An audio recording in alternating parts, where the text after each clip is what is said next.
O nascimento do novo constitucionalismo alemão. Após o término da Segunda Guerra Mundial, a Alemanha e a Itália foram ocupadas por potências vitoriosas e forçadas a darem início a um inédito processo de transformação de seu modelo institucional. Ainda durante a Conferência de Yalta, ficou acordado que a Alemanha iria passar por um profundo processo de desmilitarização e desnazificação que incluía o julgamento dos criminosos de guerra. Esse movimento representou um importante passo na construção de um novo constitucionalismo, responsável pela mudança do próprio paradigma jurídico-político dos Estados ocidentais, pois elevou as constituições e a necessidade de conferir proteção eficaz à pessoa humana ao centro do debate jurídico-político. Em junho de 1945, com a derrota da Alemanha, as quatro potências vencedoras, Estados Unidos, Rússia, Inglaterra e França, assumiram o governo da antiga Alemanha nazista. O território alemão foi repartido dentre os vencedores, e em cada uma dessas zonas foi implantado um governo autônomo, voltado à consecução do difícil propósito de reconstruir uma Alemanha destroçada, pois suas pontes haviam sido destruídas e suas ferrovias estavam bloqueadas. Os parques industriais, os prédios e, principalmente, as vidas de seus cidadãos estavam em ruínas. Essa situação caótica demandava a concepção e a implementação de políticas específicas para uma população mutilada, esgotada, faminta e traumatizada. O processo de divisão da Alemanha teve início com a adoção do Plano Marshall, na área controlada pelas potências ocidentais, o que levou o governo de Moscou a fechar as estradas, as ferrovias e canais que davam acesso ao seu espaço de controle. Como resultado dessa manobra, a partir de 1947 formou-se no leste do território, zona de influência soviética, um estado distinto, a República Democrática da Alemanha. No lado ocidental, foi fundada a República Federal da Alemanha, sob inspiração democrática, e dentre as suas principais políticas estavam a desnazificação, com a revogação de todas as leis e a extinção de todas as instituições nazistas em funcionamento, o julgamento dos criminosos de guerra, a implantação de um governo democrático e a convocação de uma Assembleia Constituinte. As potências vencedoras determinaram que fosse reunida uma Assembleia Constituinte formada por representantes dos parlamentos locais, a quem foi atribuída a importante tarefa de elaborar uma Constituição democrática, que seria submetida à aprovação das forças ocupantes antes da ratificação final pelas assembleias dos estados componentes da Federação Alemã. A despeito do fato de que, após o término da guerra, muitos estados federados alemães já haviam redigido novas constituições, os representantes reunidos em Assembleia Constituinte relutavam em redigir um documento que pudesse ser considerado como a constituição de um país dividido e ocupado.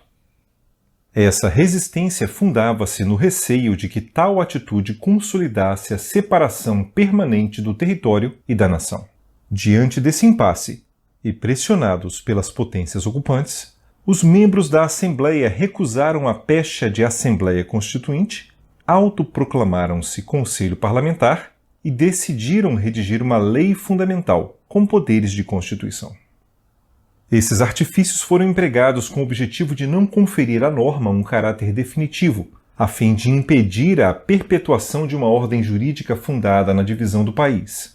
Dito de outra forma, a ideia de lei fundamental expressava a ideia de uma ordem jurídica provisória, o que significa que a reunificação da nação em um só ente político era um projeto permanente do novo Estado nascente. Assim, após haver sido aprovada pelas potências ocupantes, em 12 de maio de 1949, a nova Constituição foi ratificada por quase todos os estados da Alemanha Ocidental, com exceção da Baviera, que rejeitou a nova carta sob o argumento de que os estados não haviam sido contemplados com poderes suficientes. Mesmo assim, em 23 de maio de 1949, a Constituição alemã foi promulgada e entrou em vigor no dia seguinte. A Constituição de 1949 foi elaborada em um ambiente de pesar e de arrependimento pelas atrocidades cometidas em um passado recente. Ela foi concebida para reger uma Alemanha destruída, humilhada e ocupada por tropas das potências vencedoras, que estavam empenhadas em promover uma profunda e radical desnazificação da sociedade alemã, expurgando antigos membros do Partido Nazista, julgando criminosos de guerra e tornando públicas as atrocidades cometidas. A nova Carta Alemã foi elaborada sob as ordens, sob orientação e submetida à aprovação das potências de ocupação, que desejavam consolidar a democracia na Alemanha como parte do processo de desnazificação. Tais condições permitem inferir que, no âmbito interno, a Carta de 1949 refletia não só o desejo dos 65 representantes do povo alemão, mas também o desejo das potências vencedoras. A Constituição Alemã de 1949 introduziu em seu texto elementos normativos diretamente vinculados a valores, associados em particular à dignidade humana e aos direitos fundamentais, ou a opções políticas gerais, como a redução das desigualdades sociais, e específicas, como a prestação pelo Estado de serviços de educação. Esse movimento de revalorização das constituições foi, em grande parte, alimentado pelo sentimento de rejeição à situação de protagonismo do poder legislativo, considerando que muitos parlamentos europeus se mostraram inoperantes ou mesmo coniventes com as atrocidades cometidas por agentes dos regimes autoritários. No que tange à influência da vontade da comunidade internacional, a Carta de 1949 foi redigida sob o forte impacto da revelação dos crimes praticados no leste europeu, especialmente contra os judeus soviéticos, da criação da Organização das Nações Unidas, da Declaração dos Direitos Humanos e da Convenção para a Repressão dos Crimes de Genocídio.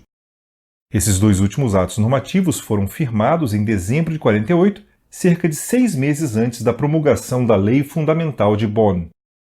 Por toda a Europa era possível respirar os novos ares, repletos do desejo de transformar os Estados em eficientes instrumentos de proteção à pessoa humana. A influência dessa atmosfera, marcada pelo desejo de criação de um mundo melhor, pode ser sentida ao compararmos os textos da Declaração Universal dos Direitos Humanos e da Constituição Alemã de 1949.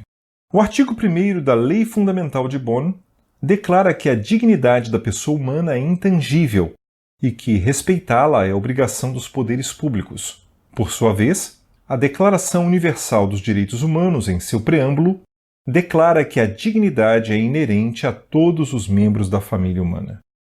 As semelhanças não param por aí, pois o item 2 do artigo 1º da Carta Alemã declara o reconhecimento de que os direitos invioláveis e inalienáveis de toda pessoa humana são o fundamento da paz e da justiça mundiais. O preâmbulo da Declaração Universal dos Direitos Humanos, por sua vez, dispõe que o reconhecimento da dignidade e da igualdade entre todos os membros da família humana é o fundamento da justiça e da paz no mundo. Essas observações nos permitem concluir que a Constituição de 1949 foi, de certa forma, um instrumento normativo complementar à Declaração dos Direitos Humanos, pois enquanto esta se revela como uma promessa futura, ou mesmo um vetor axiológico que deveria orientar a humanidade, aquela se mostra como um conjunto normativo cujas disposições se voltam à efetiva concretização do novo ideal da humanidade, a proteção da pessoa humana, independentemente de sua origem, nacionalidade, credo, cor de pele, traços físicos, traços culturais, sexo ou opção sexual, ou qualquer outro elemento discriminatório. Antes de finalizarmos, é necessário notar que o fato de haver sido imposta pelos aliados como parte do processo de desnazificação não consegue retirar a legitimidade ou mesmo reduzir a importância da Constituição alemã, pois ela foi, sem dúvida alguma, o ponto de partida para a criação de uma nova forma de se conceber o direito. Isso porque ela retira do núcleo do ordenamento jurídico, mas não descarta, a valorização da liberdade ou a busca pela igualdade material, mas se concentra na concepção de novas formas de se assegurar que o ser humano desfrute de uma existência digna, na qual seus direitos fundamentais sejam maximizados.